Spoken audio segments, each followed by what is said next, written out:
Shalom Aleichem. It is our great pleasure and privilege to Bezrat Hashem begin Masechet Ketuvot. Today, a Ketuvah or Kesuvah is a Jewish marriage contract. And in this Masechta, in this tractate, we will learn in great detail about the marriage contract and a lot about Jewish marriage in general. So let's start off. Betula Niset Liyom Revi. A virgin bride is married on a Wednesday. Ve'almana, and almana means a widow, but it could be any woman who was previously married or previously in a relationship, Liyom Chamishi, on a Thursday. Now the Mishnah explains why this is. Shepa'amayim b'Shabbat, that twice a week. Sometimes the word Shabbat means Shabbat, and sometimes it means an entire week, because the most important day of the week, of course, is a Shabbat. So you'll say, well, it's Shabbat Vayechi, it's Shabbat so-and-so. You'll know what week it is too. So twice a week, Bate Dinin Yoshvin Bayarayot. The court is in session in the cities. So the court was in session twice a week. B'yom Sheni, on a Monday, B'yom Chamishi, and on a Thursday. Now this is why we want the Betula, the not previously married bride, to get married on a Wednesday. So if they need to, they can go to court on Thursday. As the Mishnah says, She'im haya lo tanat betulim, if the groom, the chatan, realizes that this bride was not what she said she was, haya moshkim leveitin, he will go early to the court the next day on Thursday morning. This is not simply a woman possibly misrepresenting her past, but this has a very serious legal ramification here, because they used to do kiddushin long before nisuin. Now recall in Yevamot, we've mentioned that kiddushin is the first stage of a Jewish marriage, when we give the bride the ring and say, Harei at mikudeshet li. Mikudeshet is lashon kiddushin, and they're fully married. But the minhag was they were not living together. They did not move in together under the same roof until later, until nisuin. Now this Mishnah is talking about nisuin, so it could have been that the kiddushin was done 11 or 12 months earlier, and they were fully married, and now they're finally doing nisuin on this Wednesday night. And the potential legal pitfall here is if the bride said that she was a betula, she had never been with a man at the time of kiddushin, and then all of a sudden, that time of nisuin, it becomes apparent, and the Gemara explains how, that she had been with a man. Well, that would be adultery if she had done that act during the time of what we call engagement in English, but after kiddushin and before nisuin in the Hebrew parlance.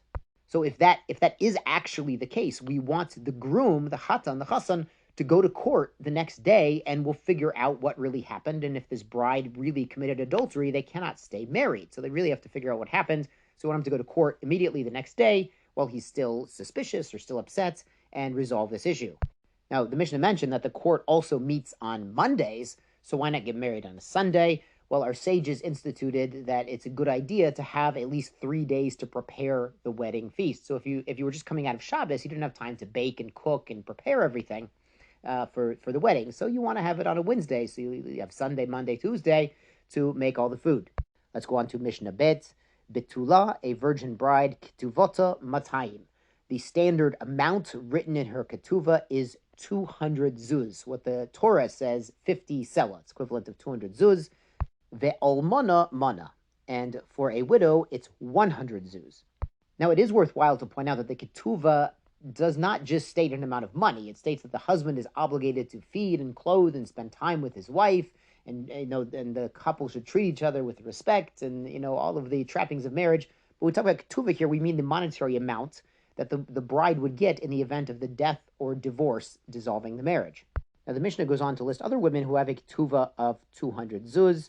Betula, whether she's a virgin, or almana, or a widow, grusha, a divorcee, vechalutza, a woman who received chalutza. Recall that's the other option to yibum, as we discussed in detail in the prior Masechta. Mina erusin, but this was done from erusin. Now, erusin is another name for kiddushin, the first stage of a Jewish marriage. We have erusin or kiddushin, and then nisuin or chuppah. So for all of these women, ketuvoton matayim, their ketuvah amount, the standard default, is 200, because they only had erusin in the prior marriage. They were not living together in the same household as husband and wife. So we assume they all have the status of a betula, and their ketuvah is the 200 amount. Now, of course, a man could add more to that amount if he wants to put it into the contract. V'yesh lahan tanat betulim, and there is a claim of virginity if they had kiddushin, entered into marriage on that assumption, and then find out that assumption is not true, then they would have to go to court and clarify what really happened.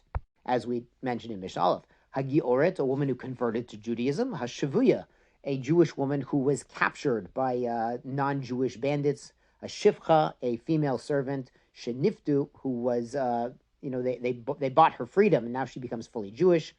Shenit Gairu, and she became converted to Judaism. Shenishtochru, and she was freed. So in all these cases, if she was under 3 years old, v'yom echad, 3 years old in one day, ketuvatan matayim, we assume she's still betula, and her ketuvah is 200. V'yesh lahen tanat betulim. And again, if the assumption was she was betula and it turns out she wasn't, then they need to go to court and clarify if any adultery took place. Now, the reason 3 years is the cutoff is that, sadly, the pagans would take advantage of girls, even young girls, when they could. They would kidnap them and really do inappropriate things with them, even at a very young age. But 3 years old, they wouldn't. But older than 3, they might. So if, God forbid, a woman was in a situation where she was captured by pagans, by bandits, or she had been living among idolaters, then there is a concern that she's no longer a betula based on their promiscuous behavior. Yashar koach, we shall go from strength to strength, and be well.